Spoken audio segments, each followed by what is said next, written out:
Plusieurs façons de considérer les limites du système solaire sont possibles. L'une concerne l'étendue du vent solaire.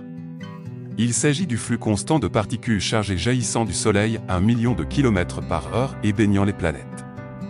Le vent forme une bulle géante et protectrice autour de notre système solaire, connue sous le nom d'héliosphère.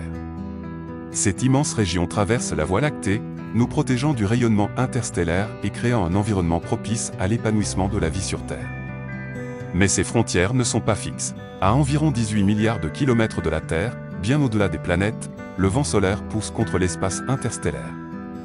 Les scientifiques ont surveillé cette limite au cours de la dernière décennie et ont constaté qu'elle change avec l'activité du Soleil.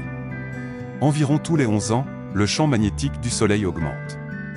C'est ce qu'on appelle le cycle solaire et, au sommet, les pôles magnétiques du Soleil s'inversent, le nord devient le sud et vice-versa. Ce cycle fait passer l'activité du Soleil de Cannes à turbulente avec une abondance d'éruptions et d'éjections de masse coronale, ce qui affecte à son tour le vent solaire. Les changements dus au Soleil peuvent rendre les rafales de vent solaire plus fortes. Lorsque cela se produit, l'héliosphère se dilate comme un ballon. Au cours du dernier cycle solaire, les scientifiques ont cartographié à quoi cela ressemblait. Pour comprendre ces cartes, vous devez savoir comment nous observons les limites du système solaire. Les scientifiques utilisent l'Interstellar Boundary Explorer, ou IBEX, de la NASA. De la taille d'un pneu de bus et en orbite autour de la Terre, IBEX cartographie l'héliosphère avec un processus similaire au sonar.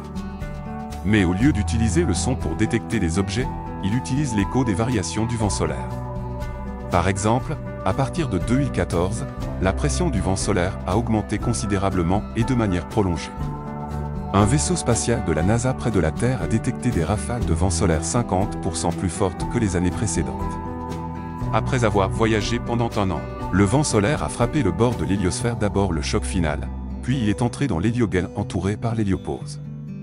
Les particules du vent solaire ont passé encore environ un an dans cette région.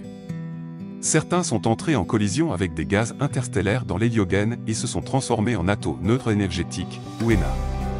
Les ENA voyagent dans toutes les directions, certaines retournant même vers la Terre. Et entre 2017 et 2019, quelques-unes des ENA de retour ont atteint l'IBEX. Un écho de l'endroit où se trouve la frontière et de ce à quoi elle ressemble. Si vous découpiez l'héliosphère et la posiez sur une surface plane, voici ce que vous verriez. Le nez et la queue.